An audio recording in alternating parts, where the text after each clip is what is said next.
हाय, आ गए आप ज्योति मिस की क्लास में। Most welcome. अब मैं आशा करती हूँ कि आपने ये वाई फॉर या ये आपने बहुत अच्छे से प्रैक्टिस दिया होगा अपने बच्चे को और आपके बच्चे को बहुत अच्छे से ये आ भी गया होगा। अब इसके बाद क्या होता है, रिवीजन टाइम। सेम वही रिवीजन आधे आधे पेज का, IUTNMRVWOP, राइट। ऐसे ही आपको पूरे आधे आधे पेज का आपको रिवीजन करवाना है। और सेम CADQJ उसका भी रिवीजन हाफ पेपर का, और G और Y का रिवीजन। ठीक है, ये अच्छे से रिवाइज होने के बाद आधा आधा पेज के बाद फिर हम स्टार्ट करेंगे नया अक्षर यानी नया लेटर। अब हम सीख रहे हैं Z फॉर ज़ेब्रा। ओके, अब यहाँ पर सिंपल है, कोई हार्ड नहीं है ये चीज़। यहाँ पे ऐसे और फिर ऐसे करके इस तरह से ऊपर टच करना है, बस दैट्स इट। ये इस तरह से फिर ऐसे करके ऐसे ऊपर टच करना है। This is Z for zebra. Same आप ऐसे बोल बोल कर लिखवाएंगे। ठीक है, थोड़ा बहुत ये दिखने में 3 जैसा भी दिखता है। ठीक है, बस खड़ी यहाँ पे भी एक बड़ी पूँछ है और यहाँ पर भी एक बड़ी पूँछ है ना। तो ये पहले आप लिखेंगे फुल पेपर, और फुल पेपर लिखने के बाद बच्चों को बोलेंगे इसके ऊपर लिखने के लिए। तो बस अब बच्चे इसके ऊपर लिखेंगे इस तरह से, यूं ऐसे करके ऐसे। अब उनको समझ में आ गया है, क्यों? क्योंकि आपने जो जे का प्रैक्टिस दिया था ना ऐसे वाला, तो ये जे के प्रैक्टिस की वजह से बहुत कुछ बच्चे अच्छे से सीख गए हैं। तो उनको ये टर्न करके ये करना अभी अच्छे से आ गया है। अगर अच्छे से नहीं आया है तो इसका मतलब तो ये है कि आपने प्रैक्टिस बराबर नहीं दी है। ठीक है, तो बस अभी आप इसको सिंपल इसी के ऊपर इस तरह से लिखवाइएगा। Got it? समझ में आ गई बात?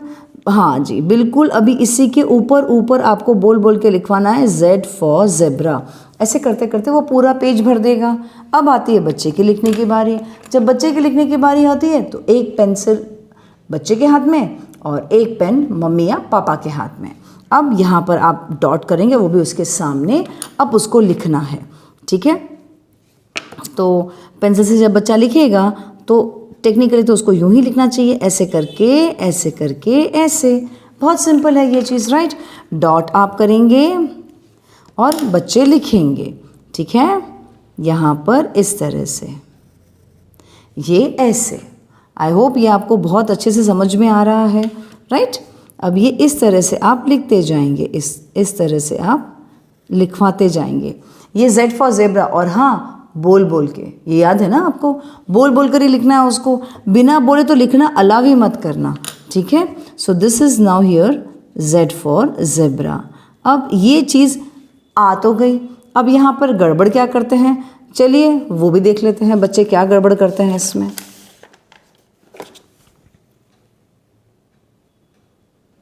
जैसे बच्चे सिर्फ यूं लिखते हैं, जो यहाँ लंबी पूंछ जो आ रही है ना वो होती ही नहीं है, यहाँ पर ऐसे लिखते हैं। तो ये क्या हो गया, ये हो गया गलत। तो आपको बताना है बेटा ये गलत है। फिर और एक चीज़ जो बच्चे करते हैं वो होता है कुछ इस तरह से, लिखवा तो दिया यूं और फिर ये यूं होके यूं आता है। यहाँ पे हमको जनरली जगह नहीं रखनी है, चिपका के लिखना है, मगर यहाँ इतना मोटा जगह रख दिया, तो ये भी हो गया गलत। अब और क्या गलती करते हैं, जैसे कि समझ लीजिए इस तरह से लिखा यूं, और फिर इसको जब लेने की बारी आई ना तो ऐसे ही ऊपर लेके चले गए ऐसे। तो यहाँ पर जो ये गोल चीज़, ऐसे गोल चीज़ बननी चाहिए यहाँ पे, वो नहीं बन रही है, तो ये भी हो गया गलत। ओके, ये भी हो गया गलत। Got it? तो यहाँ पर इन सब चीज़ों का बहुत खासो खास ध्यान रखना पड़ता है कि यहाँ पे कहीं बच्चे ये गड़बड़ ना करें, ये गड़बड़ ना करें। सो दिस इज़, ये कुछ मिस्टेक जो मेरे दिमाग में आ रही है, मैंने आपको बताई कि इस तरह से बच्चे लिखते हैं, तो ये गड़बड़ हमें नहीं करवानी है। हमें बिल्कुल अच्छी तरह से Z for zebra, Z for zebra, Z for zebra इस तरह से लिखवाना है। Okay, got it? तो अभी हम मिलते हैं नेक्स्ट वीडियो में हमारे।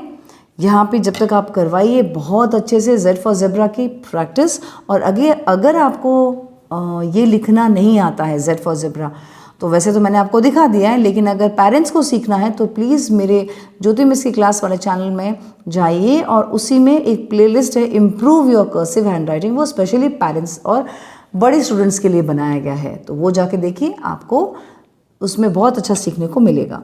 Got it? ये बहुत अच्छे से आ गया। चलिए अब हम आज के लिए टाटा बाय बाय करते हैं और तब तक आप करवाइए प्रैक्टिस प्रैक्टिस प्रैक्टिस।